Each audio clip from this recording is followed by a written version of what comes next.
7 বছর পর আলো জ্বলে উঠল চন্দ্রকোনা গ্রামীণ হাসপাতালের অপারেশন থিয়েটারে। দীর্ঘ 7 বছর ধরে বন্ধ ছিল সিজার পরিষেবা। প্রসব যন্ত্রণা উঠলেই পরিবারকে ছুটতে হতো ঘাটাল বা মেদিনীপুরে। অনেকের কাছে এই পথ ছিল উদ্বেগ, অনিশ্চয়তা আর সময়ের সাথে লড়াই। মঙ্গলবার সন্ধ্যায় চন্দ্রকোনা গ্রামীণ হাসপাতালের অপারেশন থিয়েটারের দরজা আবার খুলল, কিন্তু প্রথম সিজারের আগে ছিল দ্বিধা। রোগীর পরিবার প্রথমে রাজি হচ্ছিল না। চিকিৎসকেরা ধৈর্য ধরে বোঝালেন, সাহস দিলেন, আস্থা ফেরালেন। তারপর শুরু হলো অপেক্ষা। নিস্তব্ধ অপারেশন থিয়েটার, চিকিৎসকদের মনোযোগ, আর কয়েক মুহূর্ত পর ভেসে এলো এক নবজাতকের প্রথম কান্না। পিয়ারডাঙ্গার আলিয়া ভাঙ্গির কোল আলো করে জন্ম নিল এক পুত্র সন্তান। মা সুস্থ, সন্তানও সুস্থ।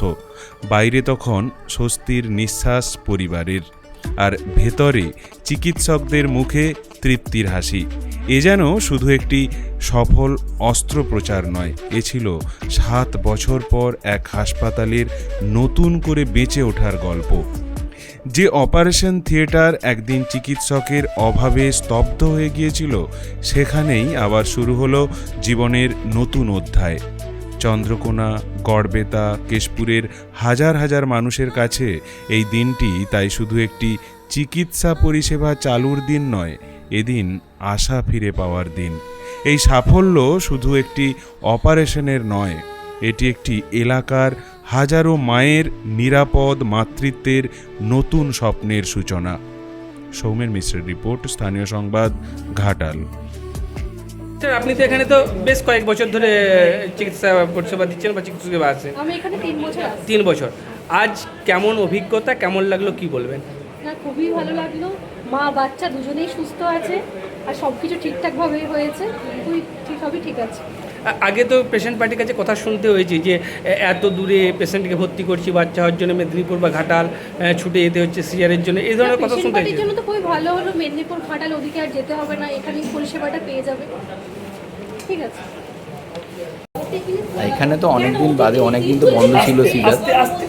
এখানে চিকিৎসকরা ছিলেন না, যারা গাইনি ডাক্তার ছিলেন না বলে এখানে সিজার অনেকদিন বন্ধ ছিল। আমাদেরকে তো এখানে সিজার করার জন্যেই বা এই ব্যবস্থা চালু করার জন্যই এখানে পাঠানো হয়েছে। সিএমওএইচ অফিস থেকে এখানে পোস্টিং দেওয়া হয়েছে। আমি এবং ডক্টর সুদীপা, ঠিক আছে, আমাদের দুজনকে এখানে পাঠানো হয়েছে। তা এখানে আসার পরে আমরা এখানকার বিওমইচ এবং এখানকার যারা কর্তৃপক্ষ, এখানকার যারা মেডিকেল অফিসার, সিস্টার দিদি, সবার থেকে, যারা গ্রুপ ডি দাদা, সবার থেকে যথেষ্ট সহযোগিতা পেলাম। একদম আমরা আসার 1 মাসের মধ্যেই কিন্তু আমরা এখানে সিজারটা আমরা চালু করতে পারলাম এবং মানুষেরও এতে লাভ হলো। আর অসুবিধে বলতে প্রথমে একটা জিনিস, যেটা একটা ব্যবস্থা, যেহেতু সিজারটা অনেকদিন এখানে বন্ধ ছিল, সেই কারণে মানুষের একটা বিশ্বাস, সেইটা ফিরিয়ে আনাটা হচ্ছে গিয়ে খুবই একটা চ্যালেঞ্জিং কাজ ছিল, যে একটা বিশ্বাসটা ফিরিয়ে আনা। তো যিনি রুগী ছিলেন, তা ওনাকে কাউন্সেলিং করার পরে, বোঝানোর পরে, উনি প্রথমে রাজি ছিলেন না। উনি ভেবেছিলেন নিয়ে চলে যাবেন রেফার করে, হ্যাঁ, ঘাটালে নিয়ে যাবেন সিজার করানোর জন্য। কিন্তু কাউন্সেলিং করলাম, ওনাকে বোঝালাম, আমরাও বোঝালাম, ঠিক আছে, আমরা দুজন গায়নোকোলজিস্ট, আমরা বোঝালাম। এখানকার বিওমইচ স্যার, এখানে যারা মেডিকেল অফিসার যিনি আছেন, হ্যাঁ, ডক্টর পার্থসারথী স্যার, উনিও বোঝালেন। সবাই বোঝানোর পরে ওনারা মোটামুটি রাজি হলেন এবং সিজারটা একদম নির্বিঘ্নেই বলতে গেলে সিজারটা সম্পন্ন হলো।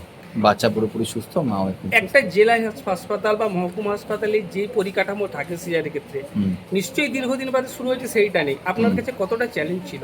যথেষ্ট চ্যালেঞ্জিং ছিল, কারণ এখানে তো সেই পরিষেবা নেই যে মানে কোনো একটা এমার্জেন্সি কিছু যদি প্রবলেম হয়, সেখানে ম্যানেজ করার ক্ষেত্রে সেই পরিষেবা যেটা মেডিকেল কলেজে থাকে, সেই পরিষেবা তো এখানে পাওয়া যাবে না। সেই কারণে পেশেন্ট বেছে, যে কোন পেশেন্ট করা যাবে, সেই ধরনের বেছে, সব পেশেন্টের তো এখানে করা সম্ভব নয়, মোটামুটি বেছে সেইভাবে আমাদেরকে আমরা করেছি। এই প্রসেসটা কি কন্টিনিউ চালু রাখবেন? হ্যাঁ, ডেফিনেটলি এটা তো চলবে। আপনার স্বাস্থ্য দপ্তরের কাছে কি দাবি রাখবেন বা কি চাই, কি বলবেন? স্বাস্থ্য দপ্তরের কাছে আমার এটাই চাওয়ার যে এখানকার যে পরিকাঠামো আছে, পরিকাঠামোটাকে যাতে আরেকটু বেশি ডেভেলপ করা যায় এবং এখানে আরও বেশি গাইনোকোলজিস্ট, যদি এখানে আরও কয়েকজন পোস্টিং দেওয়া যায়, ঠিক আছে, এটাই আমাদের স্বাস্থ্য দপ্তরের কাছে দাবি। আপনার নাম ডাক্তারবাবু? আমার নাম ডক্টর নিরুপম কান্তি দে। গতকাল চন্দ্রকোনা গ্রামীণ হাসপাতালে সিজার পরিষেবা চালু হয়েছে, সফলভাবে সিজার হয়েছে। তাই চন্দ্রকোনা বা অধিবাসীদের সাথে সাথে আমিও খুব খুশি। আমরা আগেই প্রতিশ্রুতি দিয়েছিলাম যে বেহাল যে স্বাস্থ্য ব্যবস্থা তার হাল ফেরাবো, তো এটা তার প্রথম পদক্ষেপ। তো চন্দ্রকোনাবাসীর জন্য আরও ভালো পরিষেবা অপেক্ষা করছে। আপনারা ধৈর্য ধরুন, চন্দ্রকোনা গ্রামীণ যে হাসপাতাল আছে তার পরিকাঠামোগত আরও উন্নতি হবে, আরও পরিষেবা উন্নত হবে। তো আমাদের কাজ আমরা প্রত্যেক দৃঢ় প্রতিজ্ঞ এবং চন্দ্রকোনাবাসীকে সুস্বাস্থ্যের যে পরিষেবা সেই পরিষেবা দেওয়ার জন্য আমরা বদ্ধপরিকর। না, এই সিজারটার খুবই দরকার ছিল। অনেকদিন থেকে অনেক পেশেন্ট পার্টিরও খুব সমস্যা হচ্ছিল, যেটা আমরা বুঝতে পারছিলাম। তারপরে সিএমও স্যারও চাইছিলেন যে এখানে এটা হোক। দুজন গাইনোকোলজিস্ট দেওয়ার পরেও বা আমাদের অ্যানেস্থেসিস দেওয়ার পরে কিছু একটু প্রবলেম ছিল, সেইটাকে যত তাড়াতাড়ি সম্ভব সমাধান করে চালু করে দেওয়া হয়েছে। এতে অনেক মানুষ উপকৃত হবে, যাদেরকে আমরা হয়তো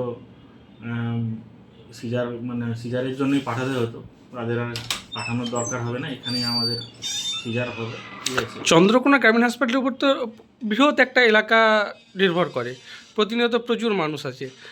কি মনে হচ্ছে এবার আপনাদের এই যে সিআর ব্যবস্থা শুরু হলো, পরিকাঠামো তো বাড়াতে হবে, সেদিকে কি সব ঠিকঠাক রয়েছে?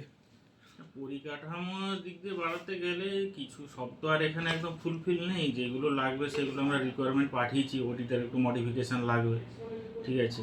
আর সত্ত্বেও আমরা চালু করে দিয়েছি, এটা খুব দরকার ছিল বলে। এবার সিএমএস স্যারও আশ্বাস দিয়েছেন, দেখে গেছেন ওখানে ওনাদের যে ইঞ্জিনিয়ার, ধীরে ধীরে সেটাকে মডিফিকেশান আরও করা হবে যাতে আরও ভালো সুস্থভাবে হয়। মানে কন্টিনিউ বা চলতে থাকবে? হ্যাঁ, কন্টিনিউ চলতে থাকবে আসলে। আপনার নাম শেখ? হিমাংশু মাইতি, ডক্টর হিমাংশু মাইতি। দুদিন আগে আমার বৌমাকে এখানে ভর্তি করা হয়েছে। তো পাড়ার বা আরও এখানে অনেক লোক বলেছিল যে এখানে তোমার এখানে সিজারের ব্যবস্থা বন্ধ ছিল বহুদিন, কিন্তু এখানে আমাদেরকে ভয় লাগছিল যে সিজার কীভাবে কি হবে না হবে, ডাক্তারবাবুরা কি পরিষেবা দিবে না দিবে, এর লেগে খুব চিন্তিত ছিলাম। তারপরে ডাক্তারবাবুরা সবাই আমাদের সাথে কথা বলে যে দেখুন সিজার আমরা এই প্রথম করছি, বহুদিন আগে বন্ধ হয়ে গেছিলো, তো এখন সিজার করছি, কোনো টেনশনের কারণে আমরা পরিষেবা ভালো দেবো, কোনো দিক থেকে প্রবলেম হতে দেবো না। তো তাই সিজার আজকে হলো। তো ডাক্তারবাবুরা খুব সুন্দর পরিষেবা দিয়েছে, এমন পরিষেবা দিয়েছে, খুব ভালোভাবে সিজার করেছে, বাচ্চাও ভালোভাবে হয়েছে, কোনো অসুবিধা হয়নি। ডাক্তারবাবুদের নাহলে তো অনেক দূর যেত। হ্যাঁ, নাহলে অনেক কিছু হতো। কোথায় যেত এখানে যদি হতো? এখানে না যদি হতো তাহলে আমাদেরকে ছোট তো ঘাটাল, নাহলে মেদিনীপুর, অনেকটাই তো দূর, অনেক দূর, আমাদের পিয়ারডাঙ্গা থেকে বহু দূর। মানে সিজার চালু হয়ে খুব ভালো সিজারটা হয়ে খুব খুশি আমরা। ডাক্তারবাবুরা খুব ভালো তোমার পরিষেবা দিচ্ছেন। তো সবাইকে বলবো যে এখানে এসে ফিজারগুলো করান, কোনো অসুবিধা নাই। আপনার নাম? আমার নাম শেখ ইয়াসিন। সিজার করতে দেখলে আগে কি দেখেছিলেন? না, আগে দেখিনি, আজকেই প্রথম আগে সিজার হলে কোথায় যেতে হতো? কি বলে ঘাটাল ঘাটা, আর মেদিনীপুর? হ্যাঁ মেদিনীপুর যেতে। অনেকটাই দূর তো এখান থেকে। হ্যাঁ অনেক দূর। তাহলে চন্দ্রকোনা এটা চালু হয়ে কেমন লাগছে? ভালো, ভালো লাগছে না? ভালো সুবিধা হবে আপনাদের? হ্যাঁ সুবিধাই হলো। কি নাম আপনার? ছায়া মূল্য। কোথা থেকে আসছেন? আমি ওই বস্কির বাগান থেকে।